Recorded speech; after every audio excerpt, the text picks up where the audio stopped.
Stéphane Dubois sortit de sa vieille fourgonnette Renault, et le crissement du gravier sous ses bottes de travail usées rompit le silence du soir.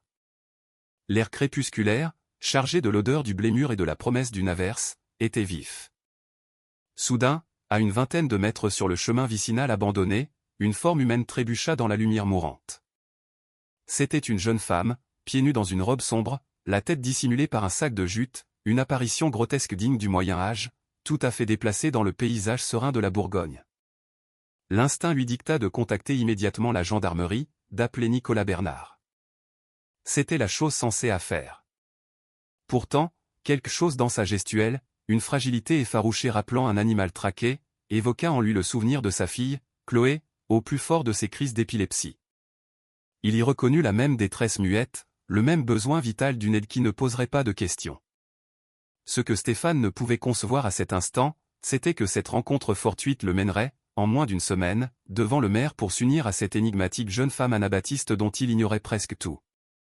Lui, le veuf qui avait juré à la mort de Valérie que son cœur était fermé à jamais, se retrouverait bientôt à jurer protection et fidélité à une femme dont le passé portait en lui les germes de leur destruction commune.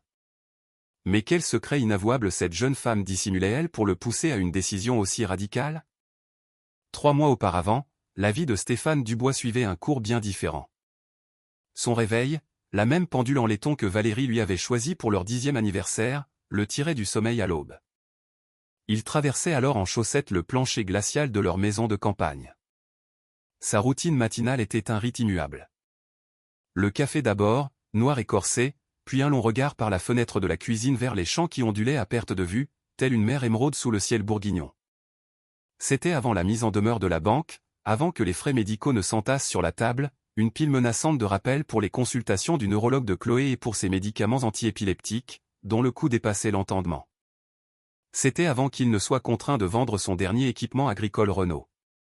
À 43 ans, le voilà au volant d'un semi-remorque Renault Magnum, sillonnant la France pour transporter du blé et du colza qu'il ne cultivait plus.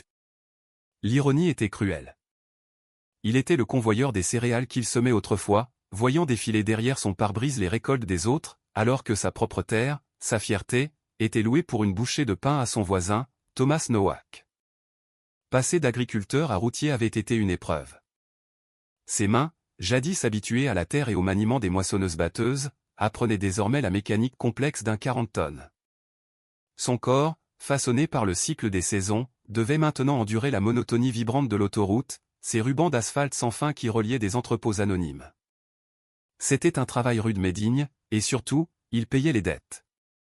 Essentiellement, il lui offrait la flexibilité nécessaire pour veiller sur Chloé, sa fille de 6 ans, dont l'épilepsie avait fait voler leur vie en éclats. 2 ans plus tôt, Valérie livrait son dernier combat contre le cancer. 18 mois après son enterrement, le parfum de sa femme hantait encore l'oreiller vide à côté de lui. Dans les allées du supermarché, sa main cherchait parfois instinctivement la sienne.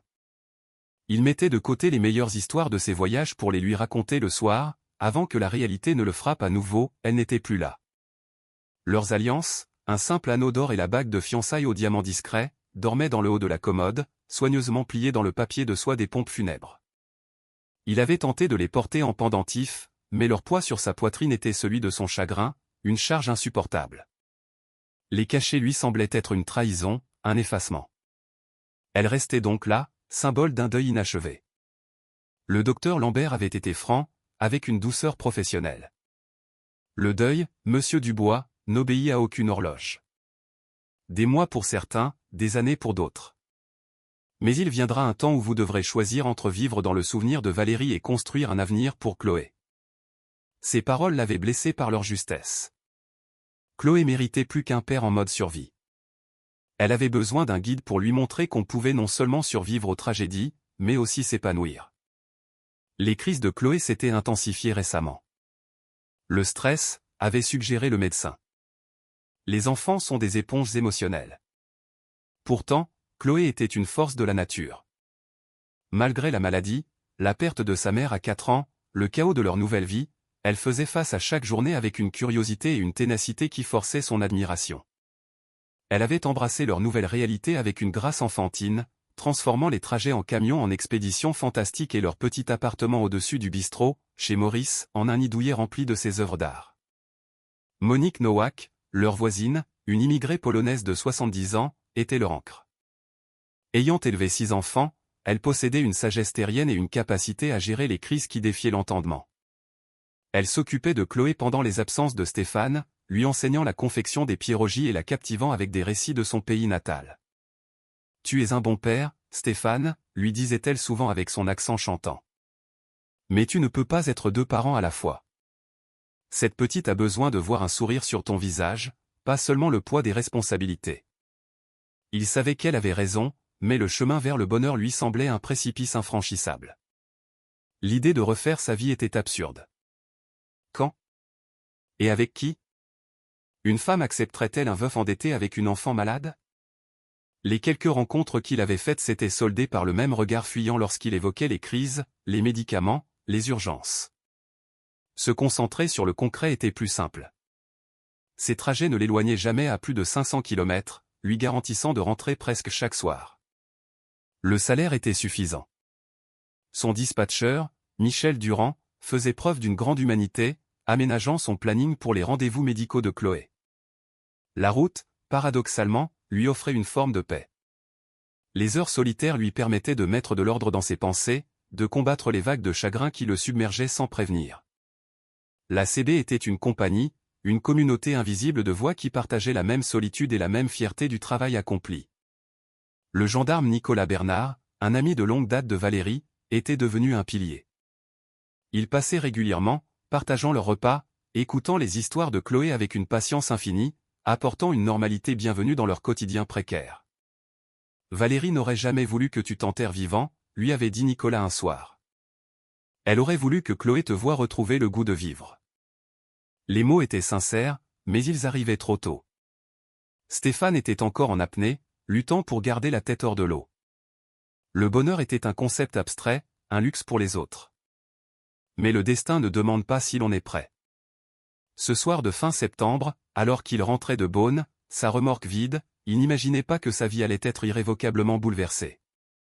Le chemin vicinal, son raccourci habituel, était plongé dans la quiétude du crépuscule. Les champs de blé, hauts et dorés, ondulaient de part et d'autre de la route.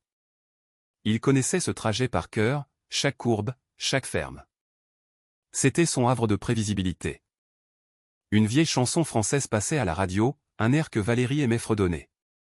Il songeait au bœuf bourguignon promis par Monique.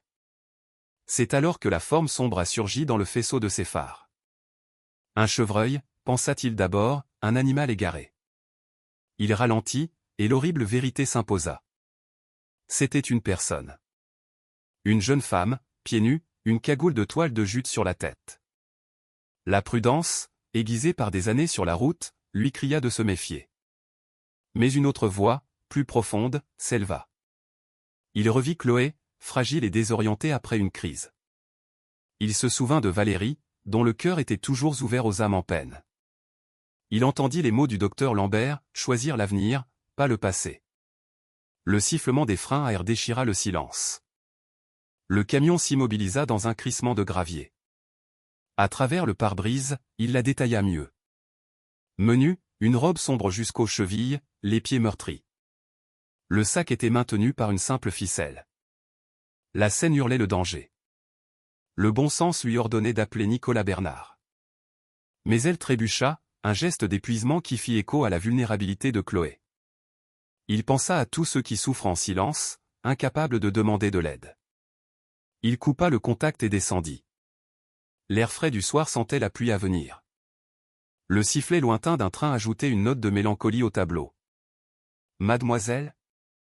Sa voix était douce, il ne voulait pas l'effrayer davantage. « Tout va bien ?» Elle se pétrifia, un animal pris au piège. Sa peur était palpable, même à travers le tissu grossier. « Je ne vous ferai aucun mal », ajouta-t-il en faisant un pas prudent. « Je m'appelle Stéphane Dubois. Puis-je vous aider ?» Un silence lourd s'installa, seulement troublé par le vent dans les blés. Puis, un murmure presque inaudible. « S'il vous plaît. Je suis perdu. » À cet instant, l'univers bien réglé de Stéphane vola en éclats. Face à lui, il ne voyait plus un problème à éviter, mais une détresse humaine à secourir. Il ne le savait pas encore, mais il venait de s'engager sur un chemin qui allait redéfinir sa vie, le menant à un mariage improbable et à une confrontation avec des vérités qui allaient ébranler ses convictions les plus profondes sur l'amour, la foi et la résilience de l'âme humaine.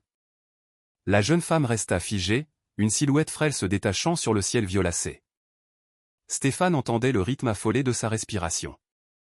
Le sac de jute se soulevait à chaque souffle court, et il discerna des taches sombres près de l'endroit où se trouvait son visage. « Quel est votre nom » demanda-t-il avec la même douceur qu'il utilisait pour apaiser Chloé après une crise. « Manon » chuchota-t-elle. Puis, avec un fort accent germanique mêlé de français, elle ajouta « Manon Schmitt ». Avant de s'interrompre, comme si prononcer son propre nom était un risque. Stéphane avait une connaissance sommaire des communautés anabaptistes de la région, des groupes discrets aux traditions anciennes. Le nom de famille et l'accent firent tilt. Une jeune femme de cette communauté, seule, la nuit, dans cet état. C'était le signe d'une catastrophe. « Manon » répéta-t-il pour la rassurer. « C'est un joli prénom. »« Manon, je veux vous aider, mais il faut que je comprenne. Vous êtes blessée ?» Elle secoua vivement la tête, mais une grimace de douleur la trahit aussitôt, une main se portant à sa tempe. « Vous êtes blessée » affirma-t-il en s'approchant encore d'un pas. « On vous a fait du mal. » Cette fois, elle acquiesça d'un mouvement infime, un aveu chargé de souffrance et de honte. Une colère froide et familière envahit Stéphane, la même qui le saisissait face à l'injustice de la maladie de Chloé ou à l'agonie de Valérie. La rage impuissante de l'homme bon face à la cruauté du monde. « Manon, je dois appeler quelqu'un. »« Nein. » Le mot jaillit, si violent qu'elle en recula. « Pas la gendarmerie, je vous en prie. Ils me renverront. Ils diront que j'ai menti, que c'est moi la honte. » Son français se mua en un flot de dialecte alsacien, un torrent de panique et de supplication. Stéphane leva les mains. « D'accord, pas de gendarmerie. Pas maintenant. Mais Manon, il faut quitter cette route. La nuit tombe, il va pleuvoir. Il vous faut un abri. »« Il n'y a pas d'abri, » murmura-t-elle, et son désespoir fit écho aux heures les plus noires de Valérie, quand la maladie lui avait volé tout espoir. « C'est faux, » dit-il avec la force de celui qui a traversé l'enfer et en est revenu. « Il y a des refuges. Il y a des gens bien. Il faut juste oser faire confiance. » Le silence qui suivit était vibrant de tension. Stéphane pensa à Chloé, à la table de Monique, en sécurité, en train de colorier. Sa fille avait dû apprendre à faire confiance à tant d'étrangers en blouse blanche. Parfois, l'aide vient de l'extérieur. « J'ai une fille, » dit-il. « Elle s'appelle Chloé, elle a 6 ans. Elle est épileptique. Quand elle a peur, elle a besoin qu'on la rassure. Je suis devenu expert pour rassurer les gens qui ont peur. » La tête de Manon pivota légèrement vers lui. Il sentit qu'il avait son attention. « Je ne vous toucherai pas. Je ne vous forcerai à rien. Mais je ne peux pas vous abandonner ici. Faites-moi confiance pour une nuit. Je vous offre un toit. Demain, on avisera. »« Et votre femme » demanda-t-elle avec une hésitation qui le désarma. « Elle ne sera pas. » La question le prit au dépourvu. « Ma femme est morte, » répondit-il. « Nous ne sommes que tous les deux, Chloé et moi. Et Monique Nowak, notre voisine. C'est une brave femme. Elle voudra vous aider, j'en suis sûr. » Un nouveau silence. Puis, si bas qu'il crut l'avoir rêvé, « Je n'ai nulle part où aller. »« Alors venez, » dit Stéphane. « Juste pour cette nuit. » Elle acquiesça, un mouvement presque imperceptible. C'était assez. Stéphane regagna lentement son camion, lui laissant l'espace de le suivre. Il ouvrit la portière passager, la regardant approcher l'énorme machine avec une crainte évidente. « Impressionnant, hein » dit-il pour la détendre. « Mais sûr. Il y a une marche. Laissez-moi. » Il lui tendit la main, elle eut un mouvement de recul. Il la retira aussitôt. « Pardon. Ne me touchez pas si vous ne voulez pas. Prenez votre temps. » Il lui fallut de longues minutes pour oser grimper dans la cabine. Une fois à l'intérieur, elle se colla à la portière, aussi loin de lui que possible. Il vit alors que ses pieds étaient lacérés et ensanglantés. Elle avait dû marcher des heures. Les 15 minutes de trajet jusqu'à l'appartement au-dessus du bistrot, chez Maurice, parurent une éternité. Manon était une statue de tension silencieuse, sursautant au moindre chaos, à chaque faisceau de phare croisant leur route. Tout dans ce monde moderne semblait l'agresser, la radio, le tableau de bord lumineux, jusqu'à la ceinture de sécurité qu'il lui proposa avec douceur. « On est presque arrivé », dit-il en se garant sur le parking arrière. Chloé a dû dîner, mais Monique cuisine toujours pour un régiment. « Vous avez faim ?» Elle hocha la tête, puis parut le regretter, comme si avouer un besoin primaire était une faiblesse coupable.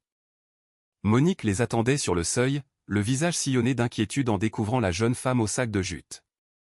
La vieille polonaise, que la vie n'avait pas épargnée, reconnut la détresse au premier regard et enclencha son mode maternel et pragmatique. « Bose Moj », souffla-t-elle avant de passer au français. « Entre, mon enfant. Ici, tu ne risques rien. » Chloé dévala les escaliers, le visage empreint d'une curiosité sans crainte. À 6 ans, elle possédait la souplesse d'esprit de ceux qui ont côtoyé la fragilité de la vie. La maladie lui avait enseigné que le malheur peut frapper sans raison, et que la gentillesse est souvent le seul remède. « Papa, dit-elle. C'est qui, ton ami ? Elle s'appelle Manon, expliqua Stéphane. Elle a besoin d'un endroit où dormir en sécurité cette nuit. Chloé examina la curieuse silhouette, la tête penchée. Tu te caches ? Demanda-t-elle avec une logique enfantine. Pour la première fois, un son s'échappa de Manon, un sanglot étranglé qui aurait pu être un rire. On peut dire ça, répondit Stéphane. Laissons-la se rafraîchir et manger un morceau. Sa journée a été longue. Monique orchestra la suite avec une efficacité redoutable. En un clin d'œil, Manon fut guidée vers la salle de bain, pourvue de vêtements propres, et une soupe fumante réchauffait sur le feu. Stéphane s'assit avec Chloé, tâchant de trouver les mots justes pour une enfant de 6 ans. « Elle a mal, comme moi j'ai mal ?» demanda Chloé, parlant de ses crises avec un détachement appris. « C'est un autre mal, » dit Stéphane. « Mais oui, elle a besoin d'aide pour guérir. »« Alors il faut l'aider, » conclut Chloé, comme une évidence. Des pleurs étouffés provenaient de la salle de bain. Stéphane prit une décision qui, quelques heures plus tôt, lui aurait paru folle. Cette étrangère, surgie de la nuit comme une apparition, ne resterait pas seulement une nuit. Elle resterait le temps qu'il faudrait pour panser ses plaies. Il ignorait tout des complications à venir, du chemin complexe sur lequel il venait de s'engager. Il ignorait que cette fille, qu'il avait en ce moment le sang et la honte de son corps, allait devenir le catalyseur qui transformerait sa propre vie, redéfinissant pour lui l'amour, la foi, et la capacité infinie de deux êtres brisés à se reconstruire mutuellement. Pour l'heure, une seule chose comptait, elle avait besoin d'aide, et il pouvait la lui offrir. C'était suffisant.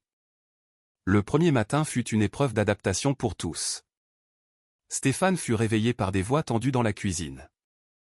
Monique, dans un mélange de polonais et de français apaisant, et Manon, dans un dialecte alsacien rapide qui sonnait comme une supplique. Il les découvrit près de la cafetière qui achevait son cycle dans un bip strident. Manon était acculée dans un coin, pétrifiée de terreur, tandis que Monique tentait de la convaincre de l'innocuité de l'appareil.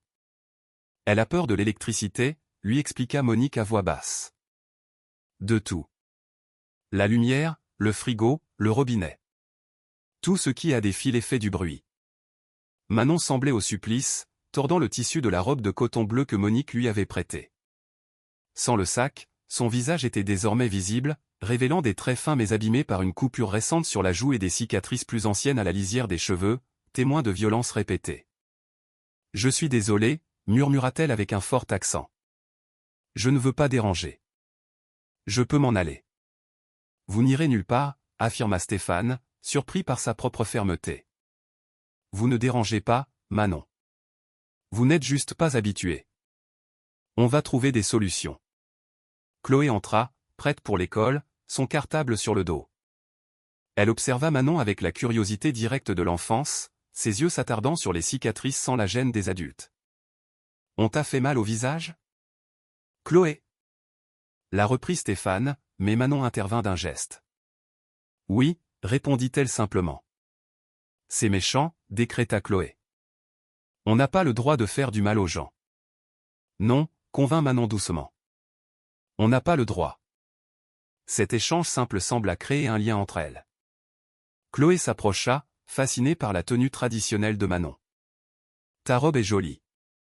On dirait les robes dans mon livre sur l'histoire de France. »« C'est une robe cape, expliqua Manon, gênée.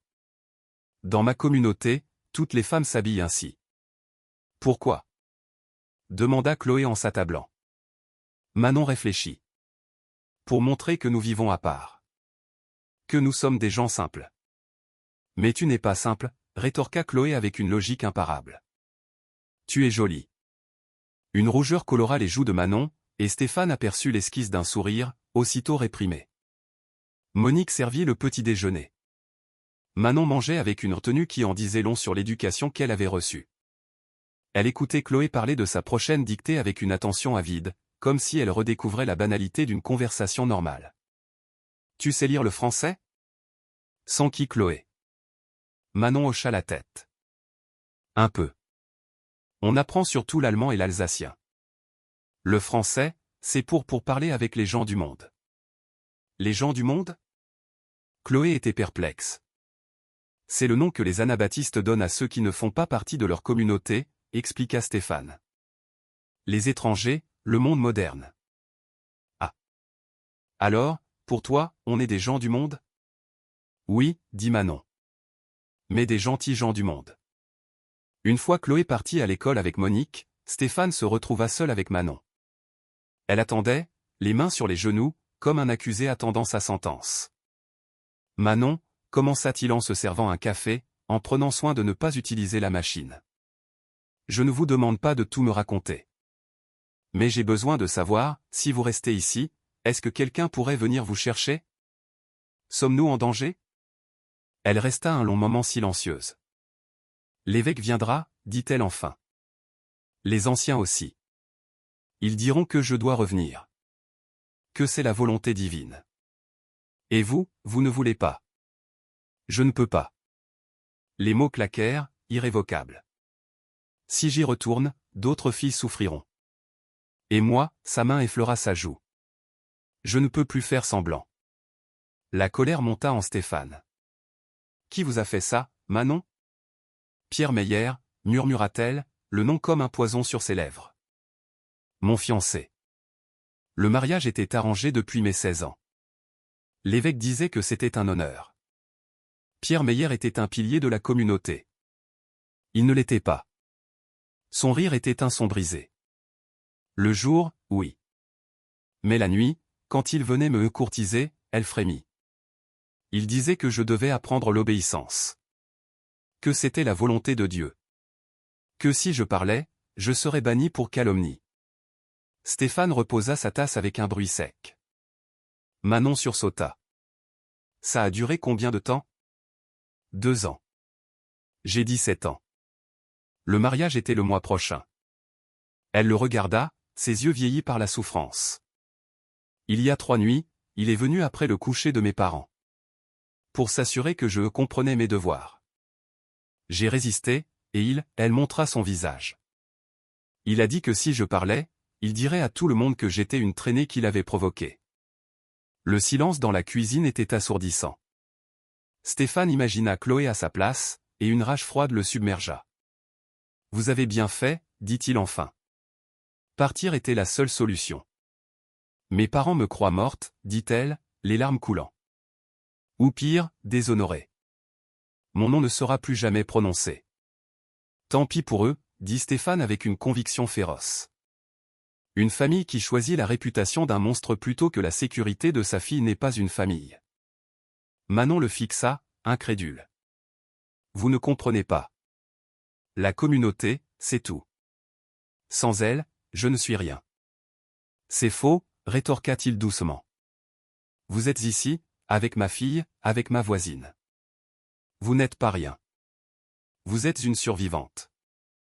Il faut un courage immense pour faire ce que vous avez fait. » Elle secoua la tête. « Je suis une lâche. Une femme forte aurait trouvé un moyen de le dénoncer. De protéger les autres filles. » Les autres filles ? L'attention de Stéphane fut ravivée. Il en a blessé d'autres ? Elle acquiesça à contre-cœur. Sa première femme est morte il y a 10 ans. Depuis, des rumeurs circulent sur les jeunes filles qui travaillent pour lui. Mais personne ne dit rien. Celles qui ont essayé, elle toucha ses cicatrices. Ont appris à se taire. Stéphane comprit alors l'ampleur du problème. Ce n'était pas un homme, c'était un système. Un système qui protégeait les bourreaux et muselait les victimes. Manon, dit-il avec précaution. Si votre sécurité était garantie, parleriez-vous aux autorités? Pour que ça s'arrête. La terreur revint sur son visage. Non, impossible. Ils diront que je mens, que je suis une pécheresse. Et même s'ils me croient, elle tremblait. Je serai excommunié. Je perdrai tout. Vous avez déjà tout perdu, fit-il remarquer avec douceur. Ils vous ont laissé tomber. Ils allaient vous marier à votre tortionnaire. Ce n'est pas de l'amour, ça. Ces mots la frappèrent durement. Elle se recroquevilla sur elle-même. Je sais, murmura-t-elle. Je sais, mais ça ne fait pas moins mal. Stéphane se rapprocha, sans l'effleurer. La guérison est un long chemin. Je l'apprends chaque jour. Ne prenez aucune décision aujourd'hui. Contentez-vous de survivre à cette journée. Elle le regarda, une lueur de gratitude dans les yeux. Pourquoi faites-vous ça? Je pourrais mentir. Je pourrais être dangereuse. Parce que, dit-il, sur cette route, j'ai vu ma fille. Et parce que Valérie, ma femme, disait que la vie nous envoie des gens pour une raison. Peut-être qu'on était censé se trouver. Pour la première fois, un vrai sourire illumina le visage de Manon, un aperçu de la femme qu'elle pourrait être, libérée de la peur. À la fin de la semaine, une routine précaire s'était installée. Manon occupait la chambre d'amis, mais Stéphane la trouvait souvent près de la fenêtre à l'aube, contemplative. La cuisine était son royaume. Monique et elle échangeaient leur savoir-faire, l'une apprenant à faire du pain sans machine, l'autre s'émerveillant des gadgets qui l'avaient tant effrayée. Elle est intelligente, confia Monique à Stéphane. Elle a juste besoin de comprendre que le monde n'est pas toujours une menace. La crise de Chloé, le mardi soir, fut un tournant. Stéphane était sous la douche quand les appels de Monique l'alertèrent. Il trouva sa fille en pleine convulsion, et Monique paniquait. Mais Manon était déjà à genoux, agissant avec un calme stupéfiant. Elle avait mis Chloé en position latérale de sécurité, une serviette sous la tête, et lui parlait doucement en alsacien. « Combien de temps » demanda Stéphane, s'agenouillant près d'elle. « Environ 3 minutes, répondit Manon, la voix posée. Ça se calme. Sa respiration change. Le pire est passé. Elle continua de murmurer des paroles apaisantes jusqu'à ce que Chloé ouvre les yeux. Le premier visage qu'elle vit fut celui, rassurant, de Manon. La dame à la jolie robe, balbutia-t-elle. Oui, ma puce, dit doucement Manon. Papa est là. Tu es en sécurité. Plus tard, alors que Chloé dormait, Stéphane trouva Manon dans la cuisine, les mains tremblantes. Comment saviez-vous? Mon petit frère, Léo, expliqua-t-elle. Il avait le même mal. J'ai appris à m'en occuper. Son visage s'assombrit. Il est mort à 8 ans. Les crises ont empiré, et l'aide était trop loin. La gorge de Stéphane se serra. Je suis désolé. C'est pour ça que j'ai su quoi faire pour Chloé. Je n'ai pas pu sauver Léo, mais je peux peut-être l'aider, elle. Son regard était féroce. C'est une enfant forte. La maladie ne l'affaiblit pas, elle la renforce autrement. Je le vois. C'était vrai.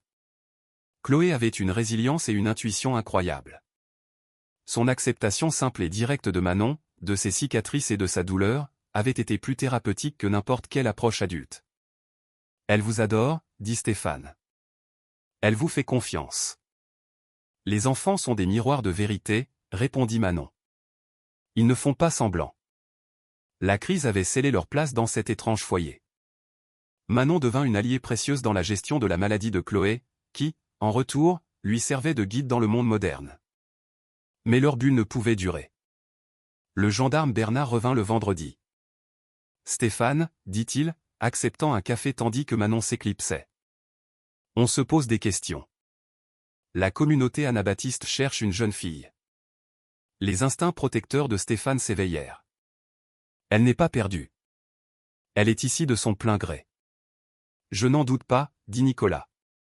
Mais pour eux, une jeune fille non mariée chez un homme du monde c'est un scandale. S'ils décident de la récupérer, ils ne peuvent pas la forcer, coupa Stéphane. Elle a 19 ans. Vraiment? Demanda Nicolas. A-t-elle des papiers? Une carte d'identité, un acte de naissance? Aux yeux de la loi, Manon Schmitt existe-t-elle? La question fut une claque. Stéphane n'y avait pas pensé. Si elle n'avait aucune existence légale, elle était incroyablement vulnérable. Qu'est-ce que tu insinues?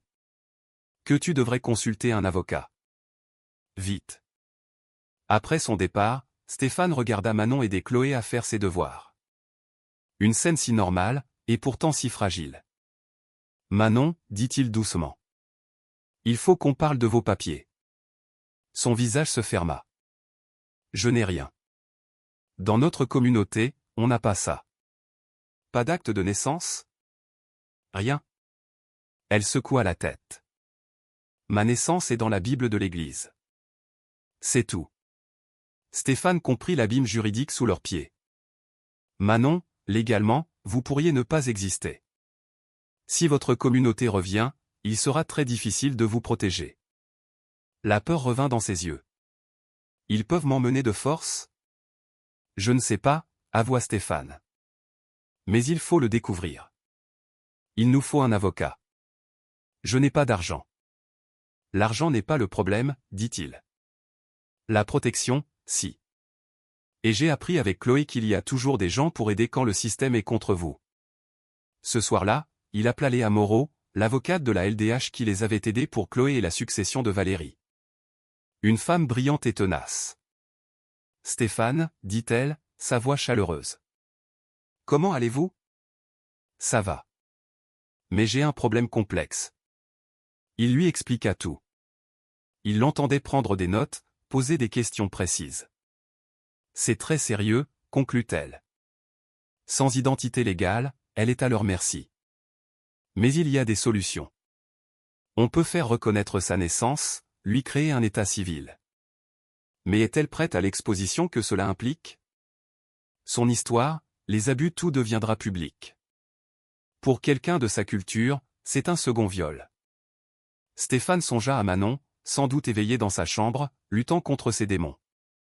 Elle est forte, mais terrifiée de salir sa famille, même s'ils l'ont trahie. C'est un schéma classique, dit Léa. L'important, c'est que la décision vienne d'elle. On ne peut pas la forcer à être libre. Mais s'ils viennent la chercher avant? On improvisera, dit Léa. Envoie-moi tout. Et Stéphane, tu as bien fait. Grâce à toi, elle est vivante. Après l'appel, Stéphane contempla son appartement. La présence de Manon l'avait transformé. Chloé était plus épanouie. Monique avait retrouvé une disciple. Et lui, il redécouvrait sa capacité à prendre soin de quelqu'un. L'affection qu'il éprouvait pour Manon était différente de celle pour Valérie, plus protectrice que passionnée, mais tout aussi réelle. Serait-ce suffisant face à la tempête qui s'annonçait? La lettre fut apportée par l'évêque Jean Schneider en personne, un mardi à l'aube. C'est Monique qui ouvrit. Le ton monta rapidement. Dans la cuisine, Manon entendit la voix de l'évêque parler en alsacien. Le bol qu'elle tenait lui échappa et se brisa au sol. Elle recula, livide. Manon Schmitt, tonna l'évêque de l'autre côté de la porte. Je sais que tu es là. Rentre immédiatement. Stéphane apparut, vit la terreur de Manon et les débris au sol. Il se plaça entre elle et la porte, un rempart silencieux. Tout va bien, lui murmura-t-il. Il ouvrit. L'évêque Schneider se tenait là, rigide dans son costume sombre, un anachronisme. Monique fulminait derrière lui. Monsieur Dubois, dit l'évêque. Vous retenez un membre de notre communauté. Je protège une jeune femme qui a demandé de l'aide, rétorqua Stéphane. Les gens ne sont pas des propriétés. Le visage de l'évêque se durcit. Manon Schmitt est promise à un ancien de notre église. Elle a déshonoré sa famille. Elle rentre avec moi. Elle est majeure, dit Stéphane. Elle décide pour elle-même. C'est une enfant égarée par votre monde, répliqua Schneider. Une petite voix tremblante s'éleva derrière Stéphane. Je n'ai pas oublié Dieu, évêque Schneider. Mais j'ai appris que Dieu ne veut pas que ses filles soient brutalisées par ses prétendus serviteurs. Manon était là, tremblante mais le menton haut. L'évêque devint pourpre. Blasphème. Pierre Meyer est un homme juste. Tes mensonges sont ceux d'une femme déchue. Alors d'où viennent ces cicatrices? Demanda-t-elle. Pourquoi m'a-t-il dit que Dieu punirait ma famille si je criais? Les yeux de l'évêque la foudroyèrent. Satan t'a corrompu. Stéphane s'interposa. Je crois qu'il est temps de partir. Pas sans elle, affirma Schneider. Soit elle rentre, soit elle est bannie. Morte pour nous. Morte pour Dieu. La menace la frappa de plein fouet. Stéphane vit son courage vaciller. Le bannissement était une mort spirituelle. L'évêque sortit une enveloppe. Une lettre de tes parents. Il te supplie de rentrer. Manon prit la lettre, les mains tremblantes. L'écriture de sa mère lui arracha des larmes avant même qu'elle ne lise. Lis, ordonna l'évêque. Stéphane observa le visage de Manon se décomposer à la lecture. Qu'est-ce qu'elle dit? Demanda-t-il. Sa voix était un souffle. Qu'ils ont honte. Que je suis une menteuse. Que si je les aime, je dois rentrer, épouser Pierre Meyer et demander pardon. La cruauté de la manipulation fit bouillir le sang de Stéphane. Tes parents ont écrit ça? Ils y croient, sanglota Manon. Ils le doivent. Sinon, cela voudrait dire que leur monde est un mensonge. Rentre, Manon, insista l'évêque. Repens-toi. Stéphane crut qu'elle allait céder. L'appel de ses racines était puissant. Mais Chloé se glissa à ses côtés, lui prenant la main. Tu n'es pas obligé de retourner avec ceux qui te font du mal, dit l'enfant avec une sagesse désarmante. La vraie famille, c'est celle qui choisit de t'aimer. La vérité simple de Chloé perça le brouillard de son angoisse. Elle regarda l'enfant, puis Stéphane, puis l'évêque. Je ne peux pas y retourner, dit-elle, sa voix gagnant en assurance. Je ne peux pas épouser un tortionnaire. Je ne peux pas me taire. Le visage de Schneider se tordit de haine. Alors tu es morte pour nous. Tu finiras seule, une paria. Elle ne sera pas seule, déclara Stéphane. Elle nous a. Des gens du monde qui la jetteront, cracha l'évêque en partant. L'accusation le toucha. N'était-il qu'un sauveur autoproclamé? Mais en voyant Manon, meurtrie mais debout, il sut qu'il faisait ce qu'il fallait. Le silence après son départ était assourdissant. Plus tard, Manon relisait la lettre de sa mère. Je les ai perdus, dit-elle. Pour de bon. Vous n'êtes pas seul, dit Stéphane. Mais comprenez bien, ce n'est que le début. Schneider ne lâchera pas. Il pourrait utiliser la justice contre nous. Prétendre que vous êtes folle, que je vous séquestre. La panique revint dans ses yeux. Il faut nous protéger légalement. Vraiment. Léa Moreau arriva l'après-midi, sa mallette pleine de solutions. Manon, dit-elle après avoir tout entendu. Ce qu'ils vous ont fait s'appelle du contrôle coercitif. C'est de l'abus, même enrobé de religion. Mais c'est ma famille, protesta Manon. Que suis-je sans eux? Vous êtes une survivante de 19 ans, dit fermement Léa. Vous êtes forte. Elle étala des documents. On peut créer votre identité légale. Demandez une ordonnance restrictive contre Meyer. Et documenter les abus pour d'éventuelles poursuites pénales. Des poursuites? Ce qu'il a fait est un crime. Que votre communauté l'ignore ne change rien. Mais la honte pour ma famille, la honte est pour lui, Manon, dit doucement Léa. Pas pour vous. Vous n'êtes pas responsable de ces crimes. La consultation dura des heures. Manon était face à des choix qui définiraient sa vie entière. Les premières démarches furent lancées, mais l'essentiel restait en suspens. Le dîner ce soir-là fut tendu. Léa a évoqué une autre solution, dit prudemment Stéphane.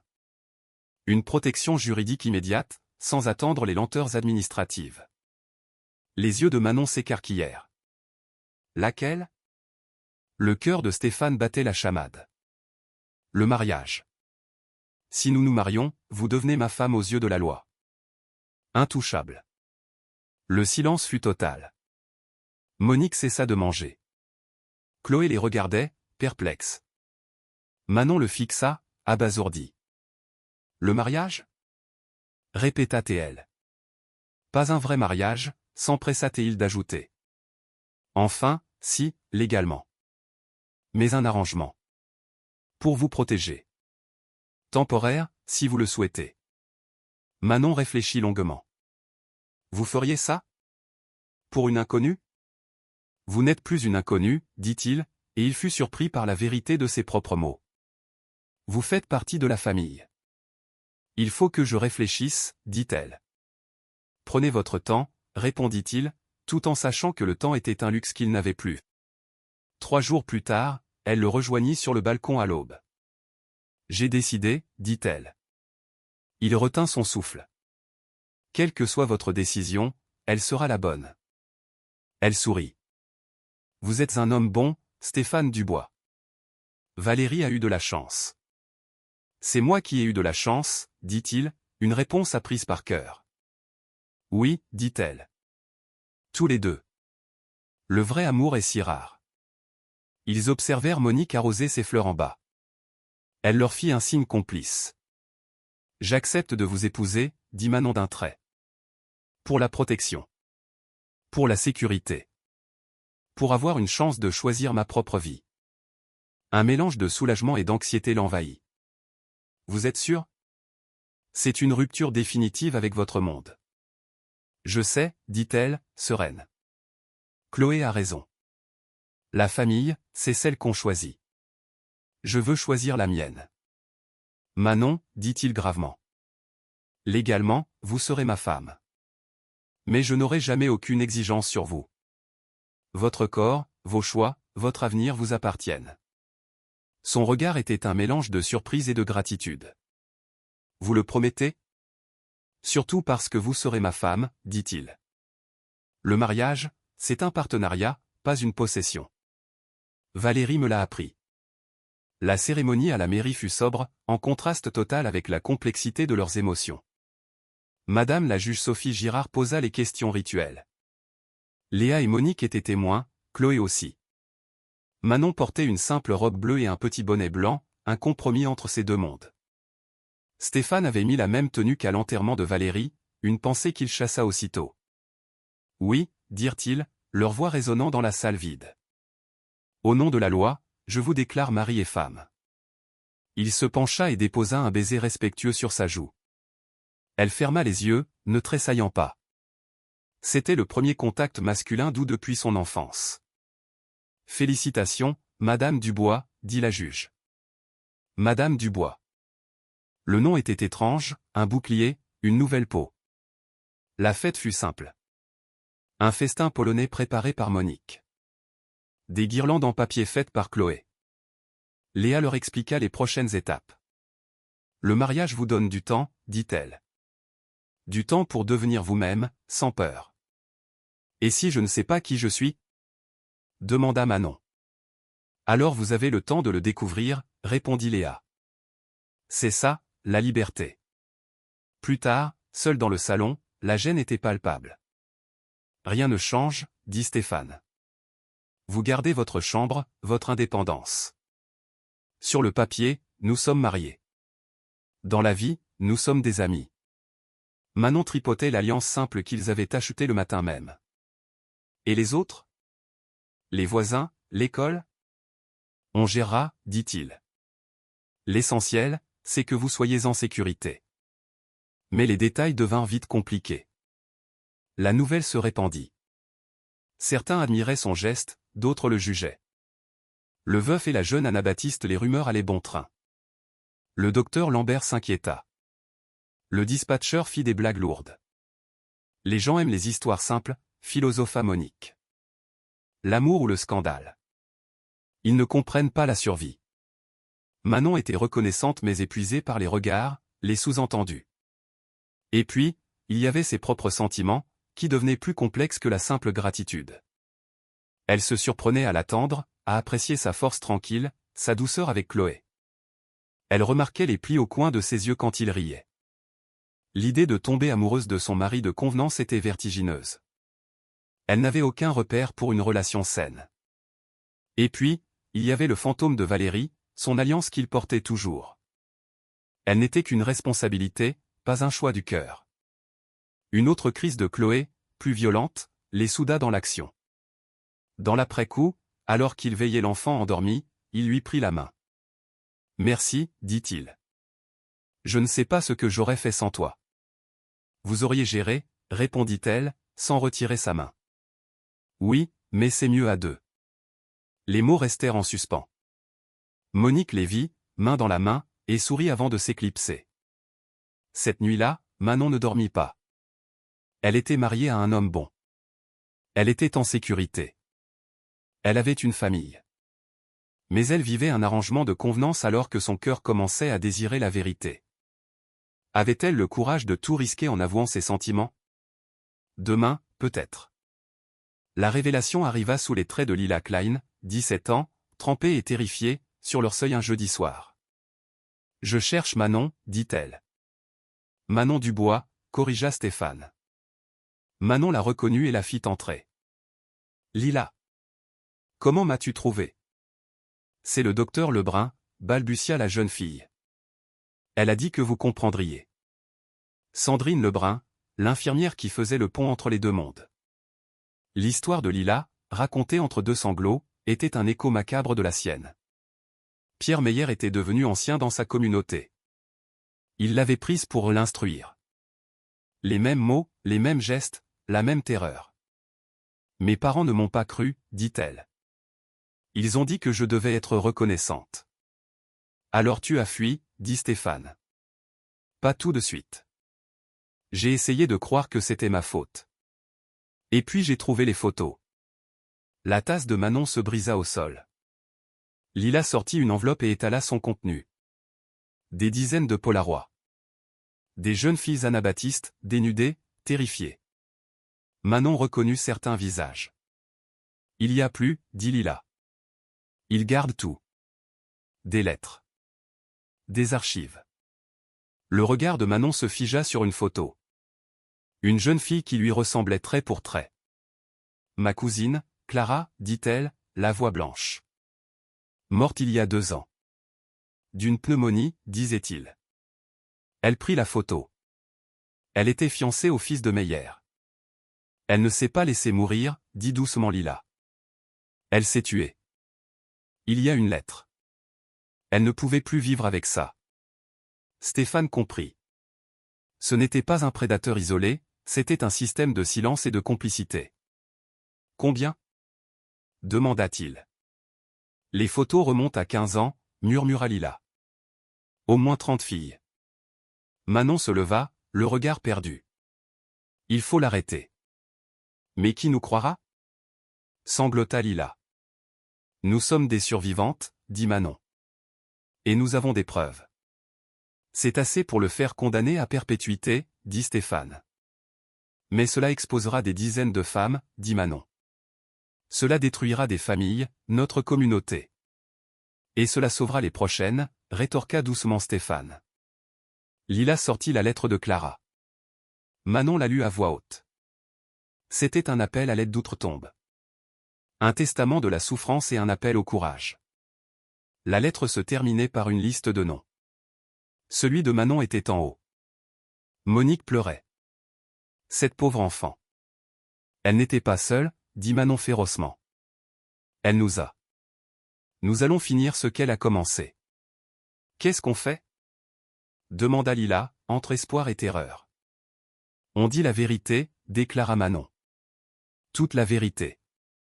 Et on s'assure que Pierre Meyer ne nuise plus jamais. Stéphane regarda sa femme, transformée, une guerrière née de la souffrance.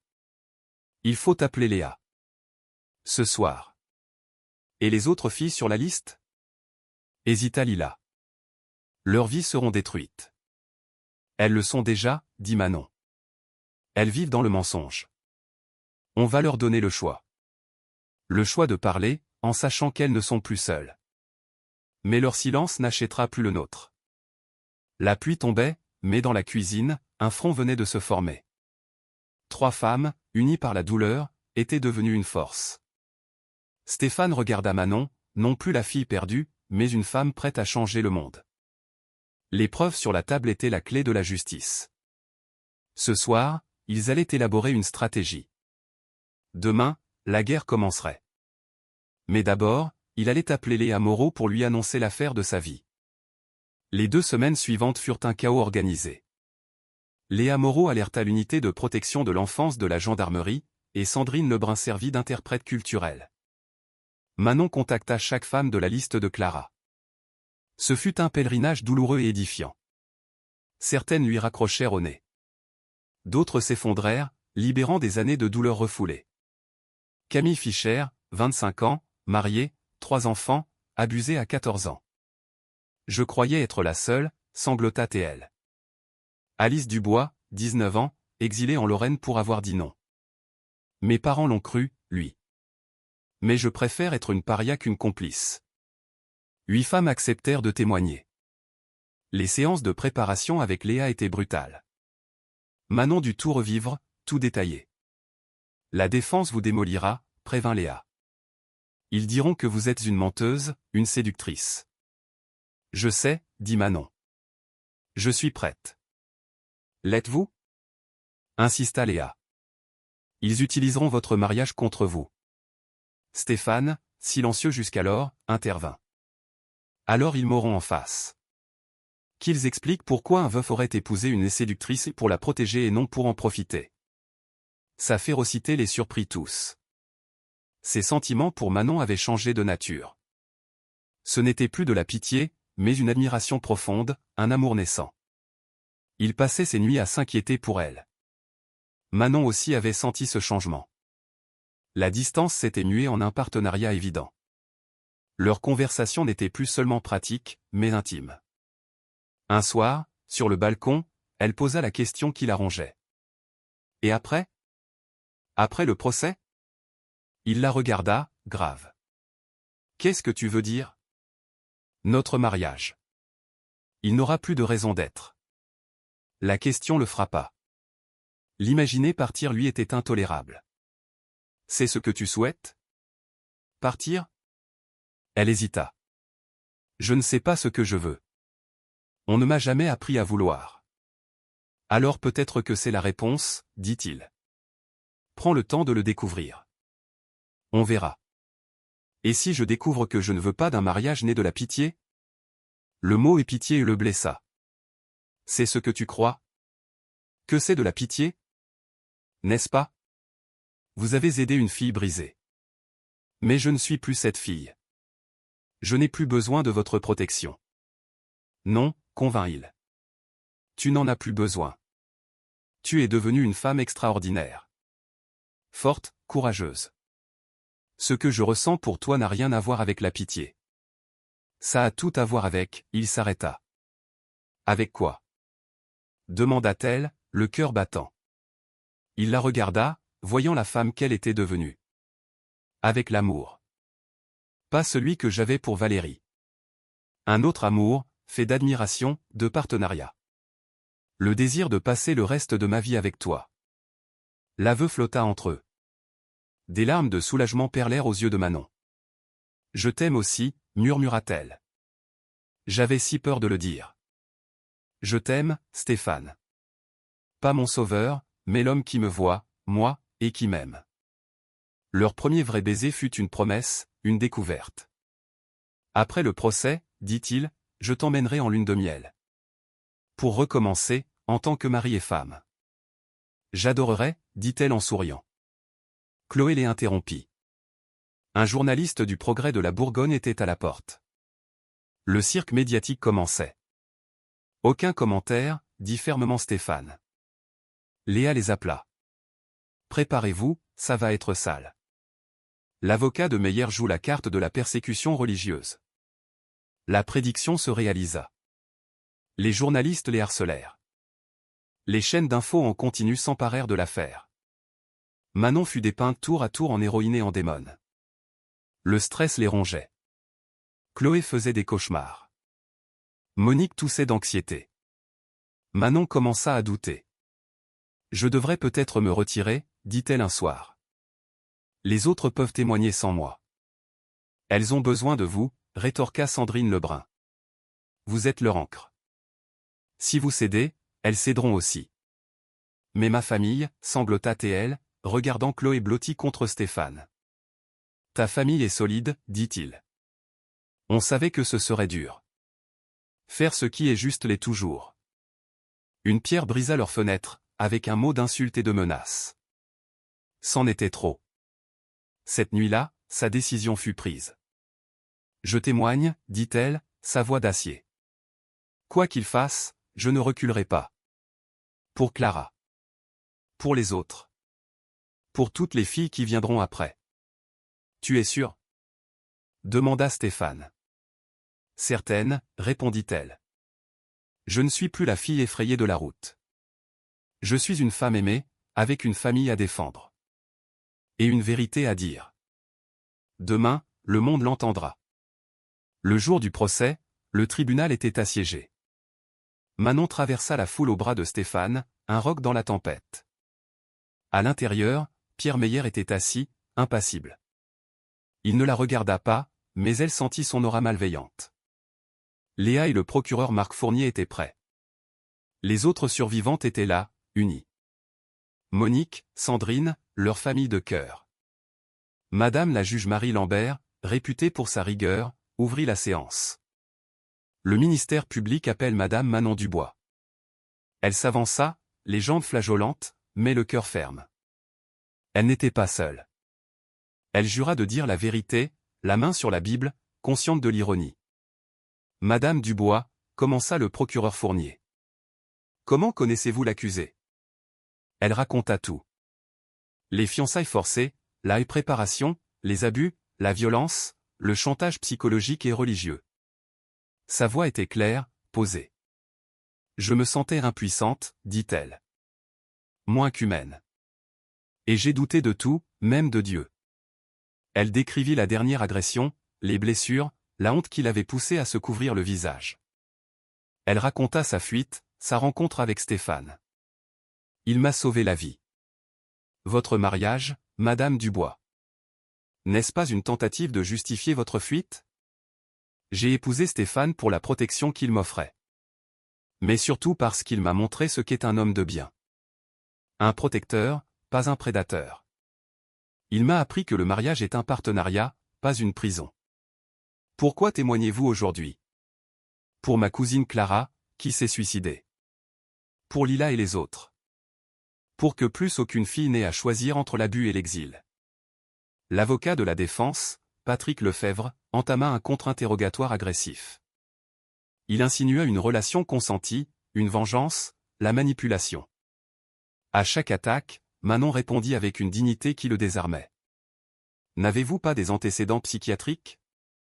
Lança-t-il, à court d'arguments. L'objection de Léa fut immédiate et la juge le rappela sèchement à l'ordre. Mais le coup bas se retourna contre lui, le jury le regardant avec mépris. Il tenta d'attaquer les preuves, les photos, la lettre. Manon ne se laissa pas démonter. La mort de Clara n'a rien de pratique, maître. Votre client a détruit sa vie. Sa voix se fit plus forte. J'ai vu les photos. J'ai lu sa lettre. J'ai entendu 8 autres femmes raconter la même histoire. Quand le prétendument devient-il une évidence? Le procureur conclut son interrogatoire. Madame Dubois, pourquoi êtes-vous ici aujourd'hui? Elle regarda le jury. Je suis ici parce que le silence tue. Mon silence a permis à d'autres de souffrir. Dire la vérité, même quand elle est douloureuse, est un acte de foi. J'espère que justice sera faite. Mais surtout, j'espère qu'aucune autre jeune fille ne connaîtra ce que nous avons vécu. Son témoignage laissa la salle sans voix. Les autres survivantes suivirent, leur récit formant une mosaïque accablante. La lettre de Clara fut lue, un silence de mort pesant sur la cour. La défense de Meyer fut pathétique. Il ne témoigna pas. Les plaidoiries finales furent une formalité. Le jury se retira. Quoi qu'il arrive, Manon avait gagné. Elle avait parlé. Elle avait brisé le cycle. Stéphane la serra dans ses bras. Tu as été immense. Je suis si fier. Le verdict n'est pas encore tombé. Tu as déjà gagné, dit-il. Tu as déjà changé le monde. En attendant, entourée de sa nouvelle famille, elle mesura le chemin parcouru. De la victime terrorisée à la voie de la justice. L'amour et le courage l'avaient transformée. 6 mois après la condamnation de Pierre Meyer à 35 ans de prison centrale, Manon regardait Stéphane et Chloé Celer-Bella, leurs juments, dans le pré de leur nouvelle maison de campagne. La vie était paisible, presque irréelle. Le scandale avait initié une prise de conscience nationale. D'autres victimes, dans d'autres communautés, avaient osé parler. Manon, avec Sandrine Lebrun, avait créé un réseau d'aide pour les survivantes. Lila Klein étudiait pour devenir travailleuse sociale. La maison de campagne était le rêve de Valérie, un havre de paix pour leur famille.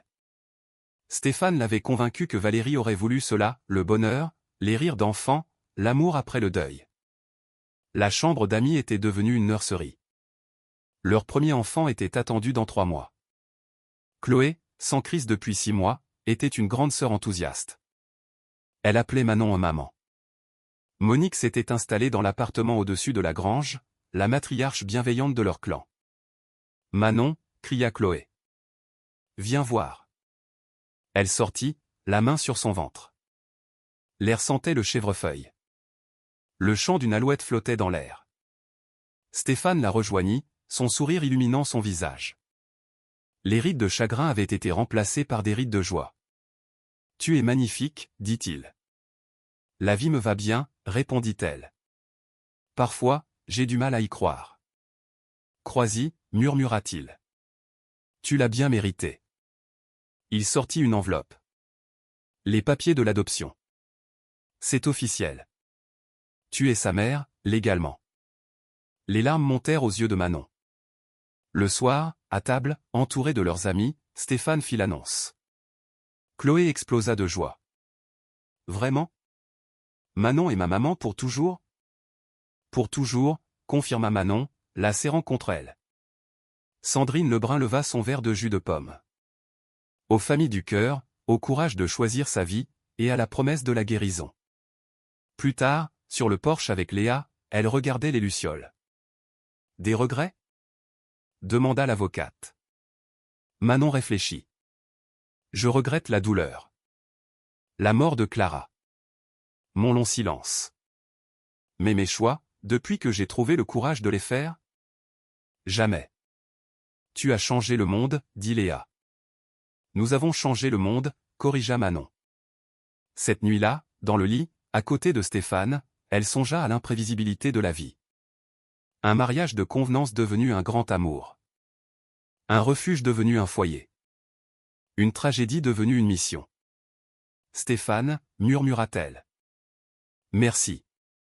De t'être arrêté cette nuit-là. Il resta silencieux un instant.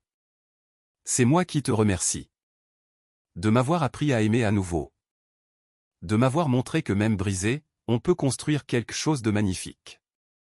Elle sourit dans le noir. Dehors, le vent chantait dans les blés. Chloé rêvait de poney. Monique veillait sur la ferme. C'était ça, un sanctuaire. Pas un lieu sans douleur, mais un lieu où l'on trouve la force de la surmonter, ensemble.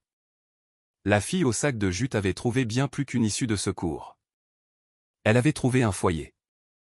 Et en s'endormant, elle remercia la vie pour les chemins sombres qui mènent à la lumière, et pour les étrangers qui deviennent une famille. Demain, de nouveaux défis l'attendaient. Mais ce soir, elle était juste une femme, amoureuse de sa vie.